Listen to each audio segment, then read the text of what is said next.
家里养着猫头鹰，出门带着李瑞英，听歌要听宋祖英，祸乱教育陈志立，腐败要靠黄丽满。这是民间形容江泽民写下的顺口溜，说的就是江泽民身边的几个有名的女人。如今江泽民已经大江东去，他的四大情妇现在还好吗？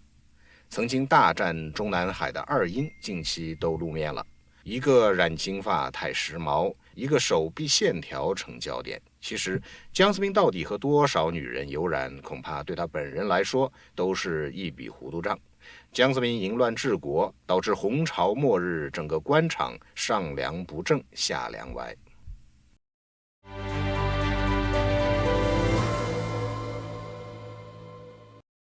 大家好，我是思明。我们先讲讲江的原配王冶平。可能他长期看起来外表困难，所以才被讽刺说家里养了一只猫头鹰。但据说王冶平年轻时也颇有些姿色。王冶平是江泽民六叔江上清的妻子王赭兰的娘家侄女，毕业于上海外国语学院，比江小2岁。王赭兰有一次去上海娘家的时候，看见江泽民正和侄女王冶平谈恋爱呢。这江泽民打的是什么如意算盘呢？原来江泽民的生父江世俊是日本汉奸，而叔父江上清是牺牲的共匪。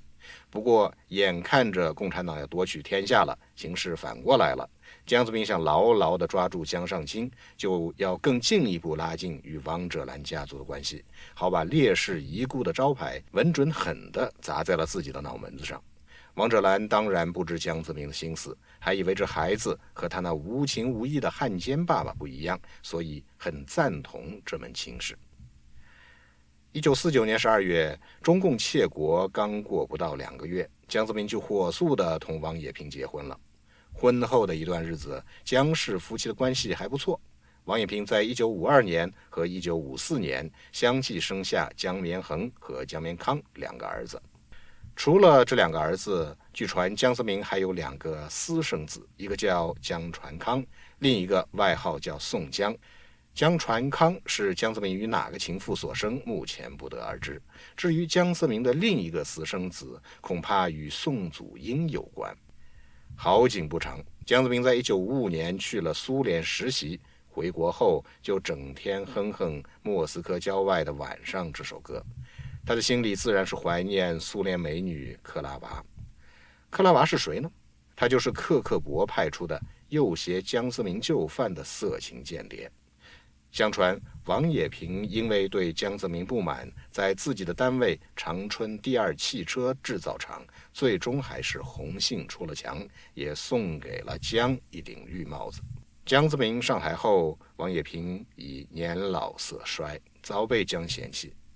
2002年，在美国德州农场，小布什夫妇来欢迎江氏夫妇，江一下车就把王冶平丢在一边，独自走进宴会厅，留下小布什和罗拉来安慰遭丈夫冷落的王冶平。此场景恰好被海外记者拍摄了下来，令人不齿。现在江泽民的情妇们要一一登场了，其中最受关注的一个叫宋祖英。今年7月，曾有劲爆消息传出，习近平要对宋祖英动手了。宋祖英因挪用军队和政府的经费在海外开演唱会而被调查，结果可能不会太好。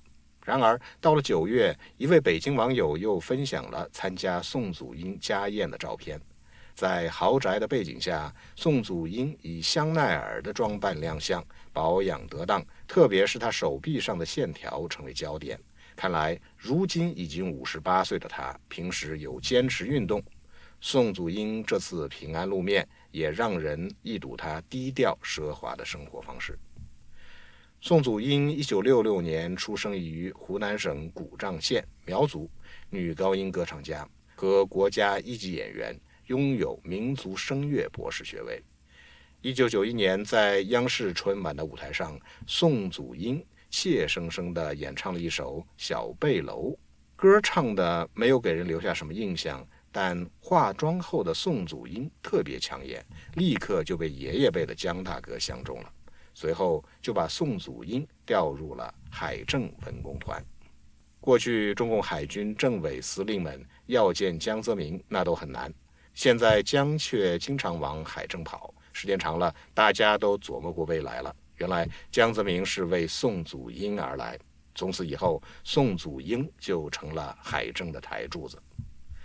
有一次演出结束后，江泽民在与宋祖英握手时，偷偷地递给宋一张小纸条，因为当时人多，宋接过后没敢看，就装进了口袋。回去后打开，看到纸条上写着：以后有事找大哥，大哥可以帮你解决任何问题。这张纸条上所说的大哥就是江泽民自己。宋祖英有了尚方宝剑，从此春风得意了起来。他在中央电视台的演出播出有特权，想唱什么歌，一切由他自己决定，别人无权过问。江泽民还要求央视在转播宋祖英的演唱时，不准中途把镜头扫向台下老干部，以保持这个节目绝对的完整性。2002年夏天，宋祖英到四川的一个城市举办演唱会，其中有一首湖北民歌《龙船调》，唱词中加有对白：小妹子要过河，哪个来背我哟？结果他每次说到这句问白时，台下几万名观众都齐声应答：江爷爷来背你哟。搞得宋祖英十分下不来台，只能硬着头皮演唱下去。因为法不责众，这件事最后也就不了了之。为了让宋祖英高兴，江泽民可没少花国库的银子，让宋祖英到澳洲和奥地利出尽风头。当然，奉上的最大礼物还是国家大剧院，一个花费30多亿修建的大坟包。宋祖英也有自由出入中南海的特殊通行证红卡，对宋江淫乱背后嚼舌根的人，后来都被老江消声了，而宋祖英依旧可以呼风唤雨。在江宋苟合之前，江泽民还有一位有夫之妇的情人，她就是当时中央电视台的女主播李瑞英。李瑞英日前专门开班为一些学员指导工作，工作完成之后，她特意走下台和其他人合照。只见李瑞英戴着一副黑框眼镜，还染了一头时髦的金发，这和她当年在主播台上播新闻的样子已经大不相同。1961年，李瑞英降生于军人世家，从北京广播学院播音系毕业后，成为央视新闻联播的当家主播。李瑞英有几年是江泽民出访时的必备人选，白天在电视上当传声筒，晚上给江泽民摆脱寂寞。有一次在江泽民出访时，李瑞英采访江的画面在新闻联播中播出后，观众们议论纷纷，说你不像是在采访，倒像是在撒娇。江泽民左拥右抱的二英最后还是相遇了，上演了大战中南海的名场面。有一次在江泽民出访东南亚前，宋祖英以死相逼，要江泽民把李瑞英立即赶出去，并且保证永远不来往，就是代理出国做电视报道也不行。宋祖英说：有他没我，有我没他。据说在争风吃醋中，江泽民不出声，等于是默许。李瑞英嚎啕大哭，败阵而去。从此江泽民出国再也看不见李瑞英随行，央视后来干脆取消了播音员出镜，只在播放江泽民的新闻片时加上旁白。在2003年重新选举政协领导人时，有一位政协委员投票时将宋祖英的名字写入政协副主席、秘书长的候选人名单中。当宣票员读出宋祖英一票时，台下爆发出意味深长的哄笑声。有趣的是，紧跟在宋祖英之后念出来的是李瑞英一票，台下的人不由得你看看我，我看看你，互相挤眉弄眼使眼色。代表们也知道选谁自己根本做不了主，那就干脆拿老姜寻开心。2014年，在央视工作近30年的李瑞英突然被爆出退出新闻联播，同时退出新闻联播的张宏明称对此事一言难尽，李瑞英则称其他事情不是我们考虑的范畴。外界关注，在李瑞英被离职前几天，央视新闻联播报道习近平考察上海联影医疗科技公司的新闻时，出现了江绵恒和习近平一同露脸的镜头，被视为是重大新闻事故。在新华网等中共官媒的文字报道中，江绵恒的名字被封锁。江绵恒被露面不是习近平当局安排的，而是江派势力擅自做出的决定。据此分析，李瑞英应是被强制推下。2003年11月4日，时任军委会主席的江泽民、军委副主席的胡锦涛在北京会见了出席第15次全军院校会议的代表。江泽民把情妇陈志丽也带上了，一同参加了这次活动。在活动中拍了一张大合照，据称当时中央军委现场重排座次，身穿便服的陈志丽竟然惊坐在第6把交椅上，夹杂在清一色身着军装的军委人员中。当时的陈志丽只是国务委员，与军队毫无任何关系，被外界讽刺为创造了中共军事史上的奇迹。这一奇观也说明江与陈的关系非同一般。陈志丽毕业于复旦大学，曾长期在上海工作。他在中科院上海稀酸盐研究所工作时，与江泽民大儿子江绵恒是同事。江泽民任上海市委书记后，在儿子引荐下，陈志丽与江泽民一拍即合，相见恨晚。江泽民在床上将陈志丽培养成了副国级的女高官，成为了最高级别的情妇，出任过中共教育部长和全国妇联主席。不过，江与相貌平庸的陈志丽几十年关系牢不可破，可不是简单卿卿我我，而是政治上的生死之恋。8964前夕，江泽民整肃了支持学运的上海世界经济导报。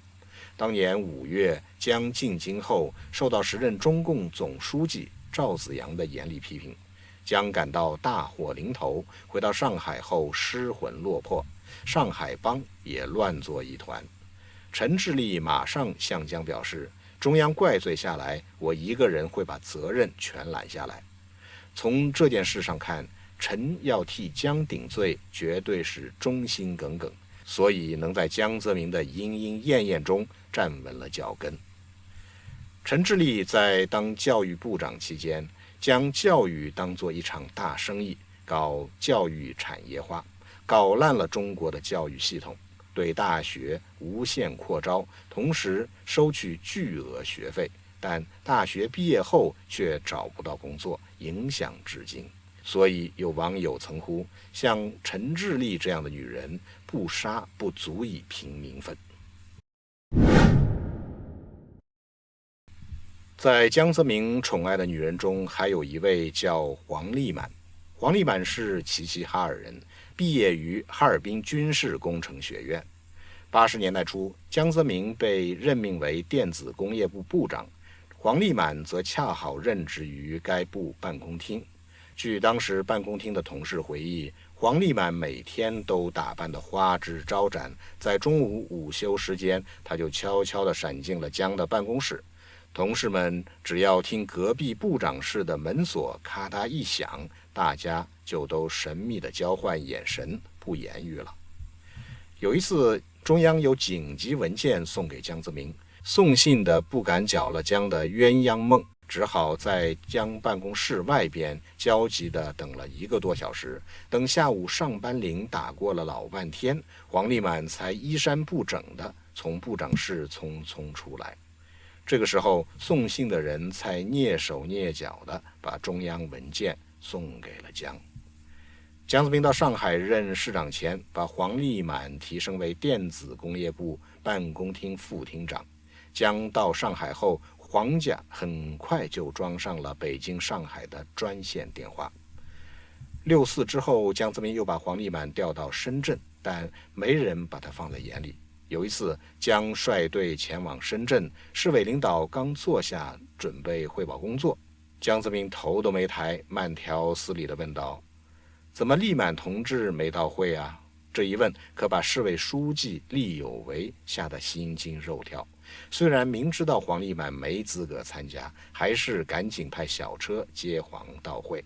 会后，江泽民又轻松地向厉打招呼：“今天胃口好，晚上跟我去小黄家吃饺子。”戏演到这里，厉有为摸了摸脑袋，倒吸了一口凉气，差一点让这个东北荡妇给摘了乌纱帽。从此以后，黄立满开始在深圳呼风唤雨，最终坐上了市委书记的宝座，小金库也赚得盆满钵满。一名深圳资深干部曾说：“黄立满要本事没本事，要品德没品德，要政绩没政绩，要民意没民意。唯一有本事的是对江泽民的内衣颜色、质地、品牌如数家珍。”后来，黄立满又跃升为中共广东省委副书记。李长春被江任为中共广东省委书记之前，江泽民曾专门叮嘱，凡事要同立满同志商量。江泽民对黄处处费心安排，为了安抚头顶绿帽的黄立满的丈夫，给他的房地产生意大开绿灯。深圳落成的耗资10亿元以上的联合广场工程总承包商就是黄的丈夫。江泽民的宋黄陈李4大平头的故事，今天就讲到这里了。江亲自示范以色情腐败治国，在他的领导下，中共官场一是闷声发大财，二是沉溺于声色犬马之中，党已烂透，国已不国。